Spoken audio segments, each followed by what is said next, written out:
2025년 6월 북대서양조약기구 네이토 정상회의가 네덜란드 헤이그에서 개최됐다. 자유민주주의 진영의 핵심국들이 한자리에 모이는 이 중요한 자리에서 대한민국의 대통령 이재명은 불참했다. 대신 안보실장이 위임 출석했으며 대통령은 나토 사무총장에게 친서 한 장을 전달하는 것으로 가름했다. 정치권과 외교 전문가들은 일제히 우려의 목소리를 냈다. 국민의힘 나경원 의원은 이를 두고 실용 외교가 아닌 고립 외교라고 비판했다. 이재명 정부의 외교 기조가 어디로 가고 있는지 도무지 보이지 않는다고 지적했다. 실용이라는 말로 외교적 존재감의 실종을 감추고 있는 것 아니냐는 것이다. 실제로 이번 회의에서 대한민국은 거의 모든 주요 동맹국들의 정상이 참석한 가운데 유일하게 대통령이 모습을 드러내지 않은 예외 국가 중 하나였다. 미국, 일본, 유럽 각국 정상들이 대거 참석한 가운데 한국의 대통령 자리는 비어 있었다. 김기현 의원은 이재명의 외교 노선을 두고 실기 외교라며 기회를 날려버리는 외교라고 직격했다. 한미 관계는 물론이고 동맹국들과의 연대감을 확인하고 국제사회의 책임 있는 일원으로 자리 잡을 기회를 놓쳤다는 비판이다. 그는 온탕냉탕 오락가락 외교를 실용이라 포장한들 어느 나라가 신뢰하겠느냐며 이 정부의 외교 기조 전반에 의문을 제기했다. 전문가들의 진단은 더 뼈아프다. 남성욱 숙명여대 교수는 실용이 원칙을 훼손하는 변칙의 수단으로 활용될 경우 미국과 중국 모두에게 압박을 받을 수 있다고 경고했다.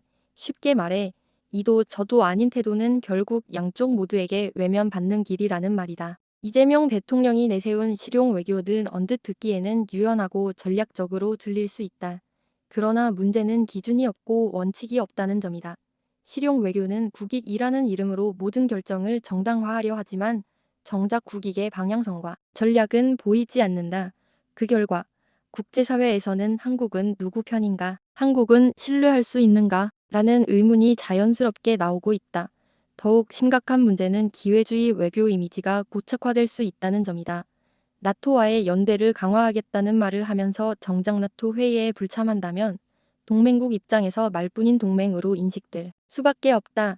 한미동맹, 한일협력, 한이유 파트너십 같은 주요 외교 축들이 흔들릴 수 있다는 경고는 단순한 정쟁이 아니라 실질적 위협이다. 이번 정상회의에서 이 대통령이 트럼프 미국 대통령과 만나지 못한 것도 아쉬운 대목이다.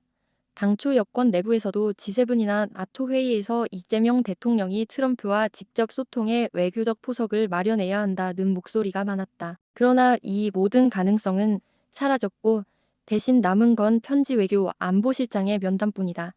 이것이 정상 외교라고 할 수 있을까? 정치는 타이밍이고 외교는 신뢰다.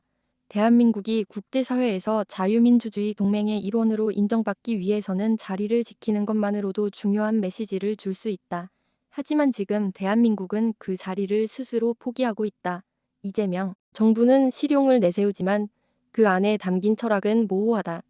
정체성 없는 외교, 방향성 없는 실용은 결국 고립을 자초한다. 지금은 유연함이 아닌 명확한 전략과 소신이 필요한 시기다. 국민이 바라는 외교는 그럴싸한 단어가 아니라 국익을 지키고 신뢰를 쌓는 실질적 외교다. 이재명 대통령은 과연 어디로 가고 있는가? 이제는 그 해답을 외교 무대에서 행동으로 보여줘야 할 때다.